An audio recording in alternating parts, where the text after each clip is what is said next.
La lógica del comentario de hoy, un común denominador de los gobiernos neoliberales, el tema de la privatización y el entreguismo. Maestro Peralta, buenas tardes. Muchas gracias, un gusto saludarte, querido Enrique Lascano. Gracias, maestro. Un saludo a todos los que nos escuchan a nivel nacional e internacional de Super Estéreo Milet. Y hoy el título que quiero platicar con ustedes, reflexionar con ustedes, es de este gobierno que no cumplió.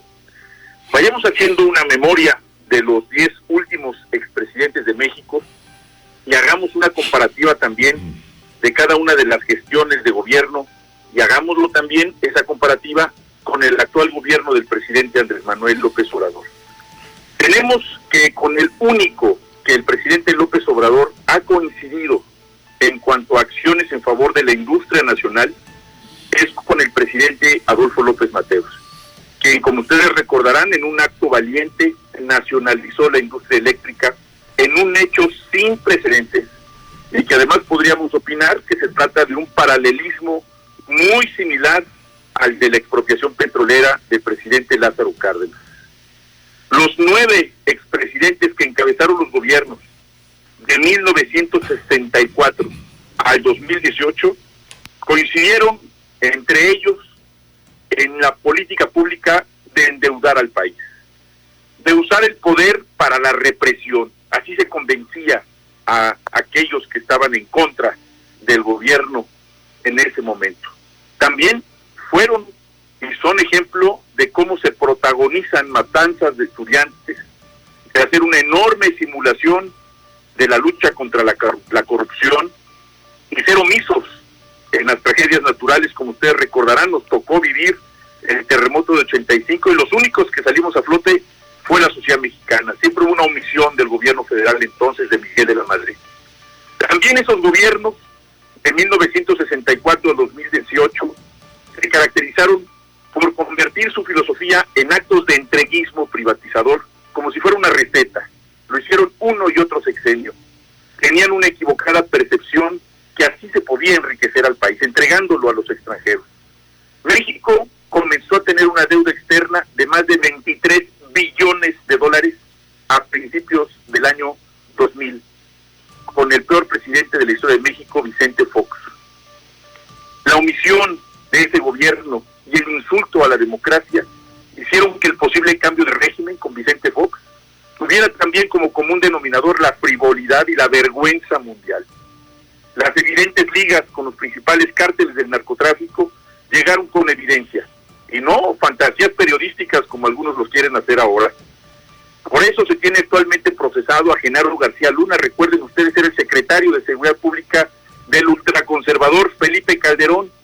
Allá en Estados Unidos está procesado por narcotráfico, por tener esas ligas con uno de los cárteles más importantes a nivel internacional.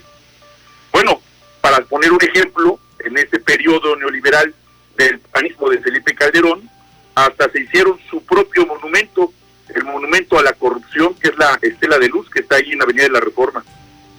Sin duda, la entrega mafiosa del sector energético con la contrarreforma constitucional que rompió la base mínima de confianza, y aquí lo pongo entre comillas, con los representantes populares, es decir, los diputados que estuvieron en colusión con los negociadores del Poder Ejecutivo en el tema de la reforma eléctrica. Así se entregó nuestra energía en su momento y actualmente así está en el sexenio de Peña Nieto.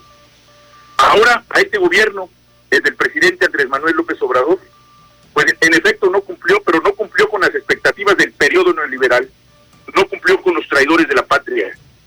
Se ha dislocado el orden político, económico y social en el que estaban completamente acostumbrados a coexistir con estos depredadores y colonizadores internacionales, con los extranjeros.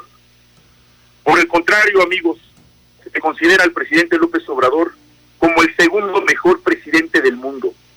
Un hombre cercano a la gente que no ha endeudado más a nuestro país. No hay deuda pública contraída en este gobierno, cosa que nunca ocurrió y que permaneció además durante los últimos 60 años antes del 2018. Hoy por hoy es constitucional el apoyo económico para los adultos mayores y jóvenes del país. Es decir, este derecho ya está en la Constitución. Puede cambiar el gobierno, pero este derecho ya está para todos los jóvenes y para los adultos mayores de México.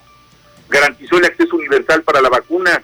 Ahora que estuvimos en este problema de la pandemia con el COVID-19, vacuna de todas las marcas, incluso se está procesando una marca propia para eventuales situaciones que se puedan presentar.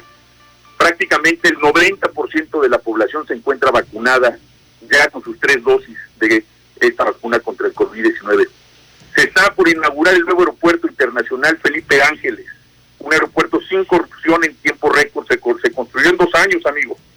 Un aeropuerto de alta tecnología, sin corrupción y con acceso a toda la gente.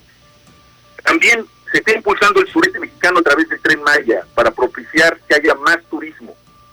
Recuerden ustedes lo que significaba para nosotros como mexicanos la Residencia Oficial de Los Pinos. Bueno, ya no es más la Residencia Oficial de Los Pinos, es un centro cultural el más importante de toda Latinoamérica. Se creó la Guardia Nacional, que va a tener más de 500 cuarteles terminando el 2023, con presencia en todo el país. Esta Guardia Nacional encargada de la seguridad pública, todo lo que no hicieron en el pasado, que fue no atender a los jóvenes y que estos se integraron en gran parte al crimen organizado. Bueno, se están tomando estas medidas, además de las mesas de pacificación en todo el país. No ha habido aumentos en las tarifas eléctricas, ni tampoco ha habido gasolinazos. Se disminuyeron, por supuesto, los salarios de los más altos funcionarios del gobierno. No hay nuevos impuestos, ni hay incremento de ningún impuesto. Se incrementó como nunca en la historia el salario mínimo, amigos. Hay que recordarlo. ¿Cuánto tiempo tardamos en que se incrementara el salario mínimo para los trabajadores de México? Se disminuyó el robo de combustible, el conocido huachicol. En México ya no se roban las millonadas que se robaban en los sexenios anteriores. México va a tener, aparte de las 6 refinerías que van a estar renovadas, va a tener la refinería de Dos Bocas en Tabasco para ser autosuficientes para el consumo de combustible. Se creó la empresa Gas Bienestar para el acceso a la gente con menos recursos económicos. En nuestra Constitución se tiene contemplada también, amigos, la revocación de mandato. Es un legado democrático para que la población plasme su voluntad, calificando a los gobernantes a la mitad de su gestión, tanto al presidente como a los gobernadores, para que continúen con su encargo o que también, si la gente así lo decida, sean destituidos. La revocación de mandato es extraordinario, es una apuesta política para este gobierno, para el presidente López Obrador. Es un reto sumamente alto para los gobiernos que vienen después, ahora del 2024, el federal. Es un gran reto, pues al presidente López Obrador hoy se le aprueba por parte de la población, por más del 77% de toda la población de México. Es una expectativa muy alta para quienes pretendan suceder al presidente de la República, quienes en su momento puedan luchar por ser el presidente o la presidenta de todos los mexicanos. Esto les va a obligar a hacer de las acciones que ya mencionamos un desafío todavía más alto, desde la construcción de infraestructura que tenga sentido social, hasta el reconocimiento de derechos constitucionales que sean para toda la población y que sean esos también de gran calado. No solamente es una cuestión de creatividad y estrategia política, sino de un arduo trabajo que legitime en el tiempo a una figura más allá de un primer proceso electoral. La revocación de mandato, amigos, es una prueba de fuego para todos los operadores políticos, tanto a favor de que se remueva al presidente López Obrador, como para los que estamos aprobando su gestión y promoviendo su ratificación. Es decir, que siga Andrés Manuel López Obrador. Este gobierno no cumplió con el negro pasado que nos estaba llevando a un abismo en nuestra historia. Hoy por hoy tenemos un gobierno digno, un gobierno respetado y completamente legítimo por todos los mexicanos. Hasta aquí mi comentario de cada semana. Un saludo a todos los que nos escuchan a nivel nacional e internacional. Muchas gracias, Enrique Lascano. Te mando un fuerte abrazo. Muchas gracias, maestro. Bueno, pues ahí está, Ricardo Peralta. Vamos a una pausa